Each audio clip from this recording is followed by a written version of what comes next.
Isa sa mga hinahangaang basketballista noong dekada 90, si Nelson Asaytono. Halos lahat ng award sa PBA, puwera lang ang pagiging MVP na iuwi niya. Nasaan na nga ba siya ngayon? Roda Magnaye, ikwento mo.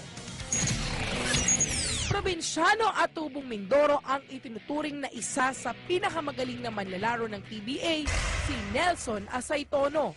Nagsimulang mag-basketball si Nelson sa University of Manila bilang estudyante. Matalo ako sa UM tsaka nag-champion ng UM.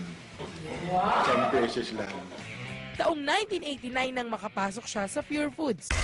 Dahil sa kanyang bilis, taas tumalon at lakas magdang, tinawag siyang The Bull. Kaya ang ilang PBA players asar daw sa paglalaro niya.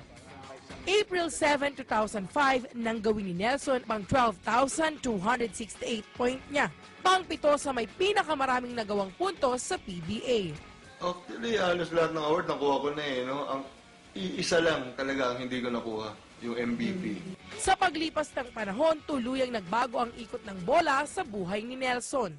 Lalo na maghiwalay sila ng kanyang asawa. So, yun lang yung ano ko sa sarili ko na hindi nagkakaedad ako na hindi ako nakakabuo ng pamilya. Pero nandiyan yung mga bata, nandiyan lang yan eh. Kahit di niya kasama ang dalawang anak, saludo pa rin ng mga ito sa kanya.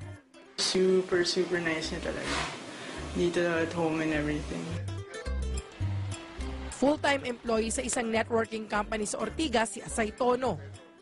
Ang dating bad boy sa hardcourt, bumait at naging palakaibigan daw dahil sa uri ng trabaho niya ngayon.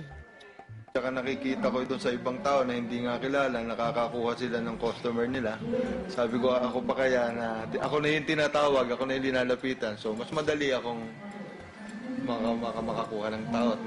Pero aminado si Nelson na namimiss niya ang pagbabasketball. Kung tatanungin mo kung namimiss kong basketball, sobra.